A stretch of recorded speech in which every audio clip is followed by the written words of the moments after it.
नमस्कार, भारत लाइव देखना शुरू कर चुके हैं आप। भारत लाइव में रातों रात देख रहे हैं। रातों रात यानी कि ऐसा शो जहां हम आपको हमेशा से ऐसी खबरें देते आ रहे हैं जिसके आगे आप विस्मयादि बोधक चिन्ह लगाने पर मजबूर हो उठते हैं। आप इतिहास उल्टा के देख लीजिए, भारत लाइव की टीम ने हमेशा से आपको ऐसी ही खबरें दी जी। वर्तमान राजनीतिक परिस्थिति कुछ अलग है बिहार की, और इस बिहार की राजनीतिक परिस्थिति हो या फिर आप बात करें जो बिहार के भीतर की जमीनी परिस्थिति हो, दोनों अलग अलग है। राजनीति में जहां अस्थिरता मौजूद है, वहीं अगर धरातल पर देखें तो अपराध का राज है। ये बात तेजस्वी यादव भी दोहराते आ रहे हैं कि बिहार में नीतीश सरकार नहीं, अपराध का राज चल रहा है जी। ऐसे में एक बड़ी बात सामने आ रही है कि नीतीश कुमार का जो प्लान है वो खुल गया है। कौन सा प्लान, हम इस पर चर्चा करेंगे। नीतीश कुमार जिस प्लान को लेकर के फिलहाल खामोश बैठे हुए हैं, उस प्लान पर अपनी नज़र टिकाए हुए हैं कि उसी प्लान के अनुरूप मेरी सारी चीज़ें होनी चाहिए, तो वो नीतीश कुमार का भेद जो है खुल गया। अब नीतीश कुमार क्या करेंगे और नीतीश कुमार की क्या योजना चल रही है, इसके बारे में हम आज की इस रातों रात के इस स्पेशल एपिसोड में आपसे जो है चर्चा करेंगे।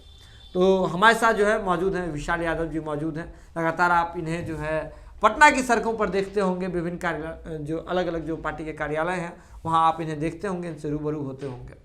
चलिए विशाल, नीतीश कुमार के हम प्लान की चर्चा कर रहे थे। हमें सबसे पहले ये बताइए, नीतीश सरकार जब सबसे पहली बार आई थी उस दौरान क्या कुछ था और कैसे कैसे जो समीकरण जो बदलते गए। हम 2005 से बात करना चाह रहे हैं। सुमन जी, 2005 से बात करने से पहले थोड़ा सा और पीछे चलते हैं, लालू का राज की बात करते हैं। लालू राज में जिस तरह से कहा जा रहा है कि करप्शन था, भ्रष्टाचार था, लूट था, बहुत सारा आरोप है, लेकिन अब हम आते हैं वापस 2005 में। नीतीश कुमार जैसे ही सत्ता में काबिज होते हैं, सबसे पहले उन्होंने अपराध पर नियंत्रण किया। सबसे पहले जितने भी अपराधी थे सबको जेल में डाला, सब पे लगाम लगाया, पुलिस प्रशासन को सख्त किया, जिससे कि कहा जाए कि बिहार में अपराध कम हो गए। और उनकी जो एक सुशासन वाली जो सुशासन बाबू जी, जीरो टॉलरेंस वाली नीति, सुशासन, ये उसी समय ट्रिपल सी पे बात करते हैं, कम्युनलिज्म, करप्शन और क्राइम की बात करते हैं, तीनों पे कंट्रोल हुआ। वहीं अब बात कर रहे हैं, थोड़ा 2020 में आते हैं। 2020 का आंकड़ा उठा के देख लीजिए, जब से बिहार विधानसभा चुनाव खत्म हुए हैं उसके बाद रिकॉर्ड का जो अपराध का जो रिकॉर्ड है उसका ग्राफ बढ़ता जा रहा है। आए दिन दहाड़े, धूप शाम सुबह, कहीं ना कहीं आपको मर्डर, रेप जैसी घटनाएं हो या फिर हत्याकांड मामला आपको मिल जाएगा। रोज अखबारों में, रोज आप खबरों में देखते हैं। ऐसा क्या कुछ हो रहा है नीतीश कुमार के साथ जो कि 2005 वाले सिस्टम में नहीं है। 2005 जिस तरह से अपराध का स्तर बहुत कम था, अपराध नहीं होता था ना के बराबर, वहीं अब 2020 में बहुत बढ़ गया है। विशाल, मैं इन सब के बीच एक और बड़ी बात याद दिला दूं। जब मैं आपसे एक बार, हमने दर्शकों से चर्चा भी की थी कि जब मैं पटना के गांधी मैदान के इलाके में घूम रहा था, रात का वक्त था, तो एक पुलिस वाले ने हमसे बातचीत की थी। पुलिसकर्मी का जो था, उनका ये कहना था कि हम उनका जो है नाम आउट नहीं करें, तो उनके आधार पर हम निजता का जो है उल्लंघन नहीं करते। बिल्कुल। तो उन्होंने कहा था कि नीतीश कुमार फिर से 2005 वाले फॉर्म को याद करना चाहते हैं, बैक टू बेसिक जाना चाहते हैं। नीतीश कुमार 2005 में जिस तरह से पुलिस पर नकेल कसी गई थी, कानून व्यवस्था पर नकेल कसी गई थी, उसी तरह से नीतीश कुमार होना चाहते हैं। तो ऐसे में अब देखिए, लेकिन परिस्थिति तो कुछ और है। बिल्कुल, परिस्थिति ऐसी है कि नेता प्रतिपक्ष तेजस्वी यादव, जिनको कहा जाता था, जिन पर भाजपा तंज कसती थी, जो एनडीए की सरकार है वो तंज कसती थी कि वो जो है जंगल राज के युवराज हैं। और उसके बाद जो लगातार कहते थे तेजस्वी यादव इन्हीं आरोपों के चलते घिरे रहते थे। और कहीं ना कहीं इस बार बिहार विधानसभा 2020 के दौरान आपने राजद के पोस्टर से लालू प्रसाद यादव को गायब देखा था। तो कहीं ना कहीं उसके मूल में यही वजह थी कि तेजस्वी यादव अपने जो पिता हैं उनकी छवि से, और राजद की जो पुरानी छवि रही है, जंगल राज वाला जो टर्म हुआ है, जो हमने 90 की बात की थी, 90 के दशक की बात की थी, तो उन सबसे बाहर आना चाहते हैं। बिल्कुल। तो उसको लेकर के तेजस्वी यादव रणनीति भी बना रहे हैं। लगातार एक बार उन्होंने माफी भी मांग ली थी सार्वजनिक तौर पर, अगर मेरे पिता से कुछ गलती हुई है तो आप लोग माफ कर दीजिए। हम लोग नया बिहार करते हैं, नया जो है मुद्दा करते हैं और नए मुद्दे पर बात करते हैं और नया चेहरा लेकर के तेजस्वी यादव अपना लेकर के आना चाह रहे हैं। लेकिन समीकरण कुछ ऐसी बनी है, परिस्थिति कुछ ऐसी बनी है कि तेजस्वी यादव अब खुल करके बोल रहे हैं कि जंगल राज के महाराजा नीतीश कुमार है। लेकिन देखिए, जंगल राज के युवराज नीतीश कुमार आप कह रहे थे, उसके बाद वही जो है तेजस्वी यादव, जिन्हें आप कह रहे थे महाजंगल राज कह रहे हैं, महाजंगल राज के महाराजा कह रहे हैं। तो कहीं ना कहीं इसके बीच का जो डिफरेंस है ना, डिफरेंस तो बहुत बड़ा है, लेकिन कम समय में ये डिफरेंस जो है खत्म हो गया।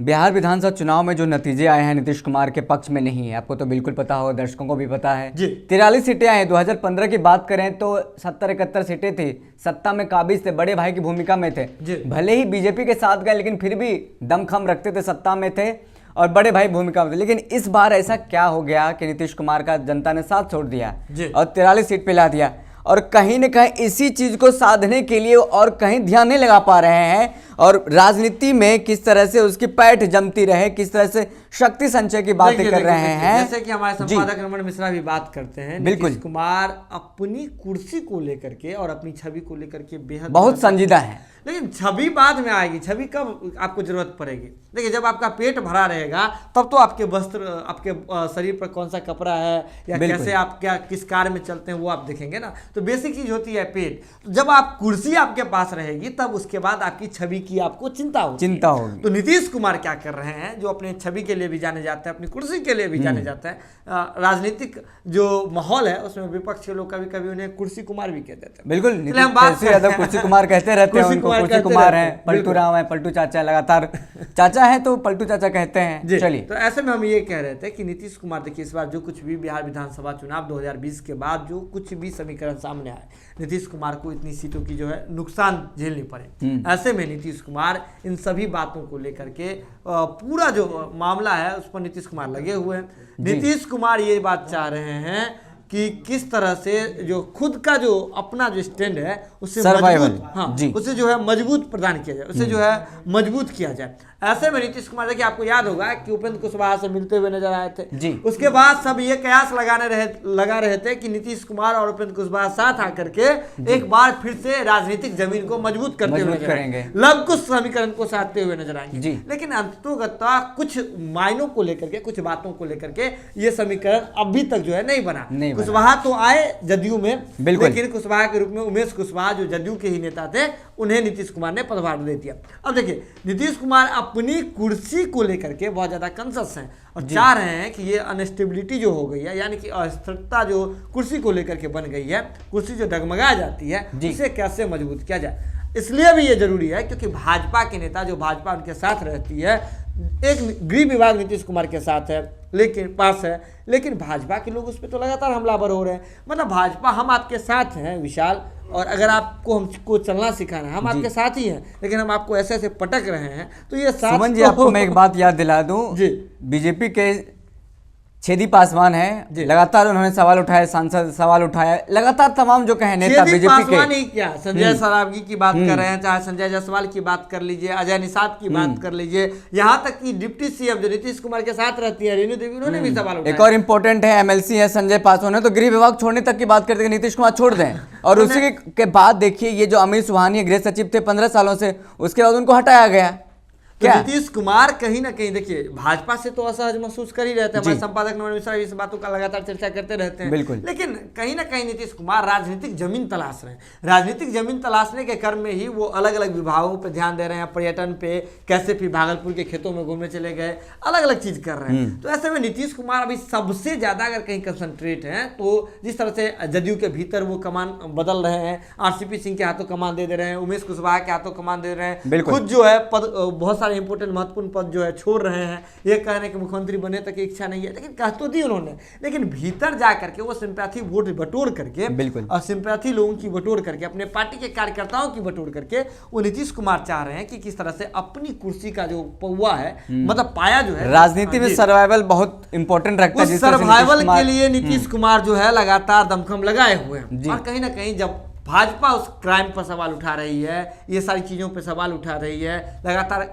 क्राइम के जो डाटा भर रहे हैं, ऐसे में नीतीश कुमार सोच रहे हैं कि अगर कुर्सी ढंग से जो बच गई, क्योंकि तेजस्वी यादव ही है जिन्होंने मध्य अवधि चुनाव की बात कर दी थी, पप्पू यादव ने मध्य अवधि चुनाव की बात कर दी थी, चुनाव की बात हो रही है, टूटने की बात हो रही है, ये भी बात देखिए, राजद दावा कर रही है कि चूरा दही नहीं खाने देंगे, शिवचंद्र राम ने दावा कर दिया था, चूरा दही तो कल आ जाएगा, मतलब माफ कीजिएगा, आज तो चूरा दही आ गया, विधायक तो टूटे नहीं, लेकिन आप देखिए बाद में कुछ हो सकता है। और भी राजद के विधायक है, नेता है, बोला प्रवक्ता है, कह रहे हैं कि खरमास के बात कर देंगे, चले खरमास ही से वो खरमास के बात कर रहे हैं। इसके बाद भाजपा के लोग हैं, वो कह रहे हैं कि खरमास के बाद हम राजद का सुथरा साफ कर देंगे। बिल्कुल। वहीं ललन सिंह जो है वो कह रहे हैं कि भाजपा के जो नेता है भूपेंद्र यादव, जो बिहार बीजेपी प्रभारी हैं, बिहार भाजपा के प्रभारी हैं, उनके बारे में कह रहे हैं वो जब चाह ले वो मिला लेंगे, मर्ज कर लेंगे राजद को। तो नीतीश कुमार कहीं ना कहीं इन सभी स्थिति से असहज हैं, क्योंकि मर्ज इधर उधर कुछ भी हुआ तो सबसे ज्यादा खतरा नीतीश कुमार को, क्योंकि नीतीश कुमार ऐसी जगह पे खड़े हैं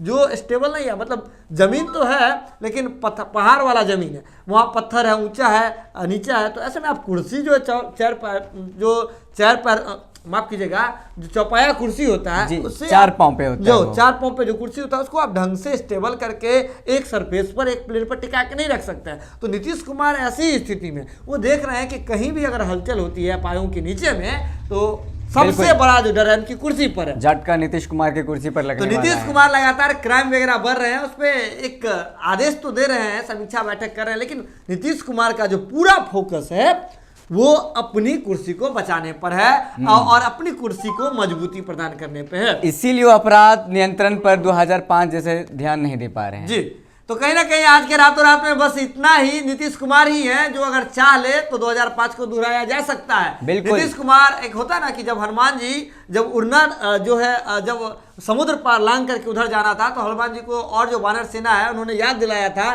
कि आप पवन सूत्र हो तो आप पवन सूत्र हो तो आप जो है ये पार करके भी जा सकते हो। आपको अपनी बल का जो है आपकी जो आपके भीतर जो बल है उसको आपको याद करने की जरूरत है, उसे इस्तेमाल करने की जरूरत है। तो नीतीश कुमार को भी कहीं ना कहीं उसी जो बल है उसको इस्तेमाल करने की जरूरत है, लेकिन नीतीश कुमार फिलहाल कुर्सी को बचाने में लगे हुए हैं, अपनी सत्ता की जो बागडोर है उसे मजबूत करने में लगे हुए हैं, जमीनी पकड़ को मजबूत करने में लगे हुए हैं। तो आज के रातों रात में बस इतना ही। कैसा लगता है आपको हमारा ये शो, जरूर हमें बताएं, कमेंट बॉक्स में आपका स्वागत है। लेकिन कमेंट बॉक्स में आप लिखते भी हैं, आशीर्वाद भी देते हैं, हमें अच्छा लगता है। लेकिन एक और जरूरी बात है कि आप जो है वीडियो देखने के बाद यूं ही नहीं रुकें, वीडियो को शेयर करें, शेयर करके अन्य लोगों तक पहुंचाएं और सहयोग यूं ही करते रहें। बहुत बहुत धन्यवाद। अगर ये वीडियो पसंद आई और वह बिहार के राजनीति और बिहारियत से सरोकार रखेनी तो सब्सक्राइब बटन दबा के चैनल के सब्सक्राइब कर ली। ओजे एगो घंटी बा, ओकरा बटन दबा देला से कुल सटीक और मारक खबर रुआ मुफ्त में मिल जाई। अगर रुआ पत्रकारिता के हमनी के नया प्रयोग में सहयोग कर चाहतानी तो ज्वाइन बटन दबा दी। पेटीएम नंबर नोट कर ली 9386816700। धन्यवाद।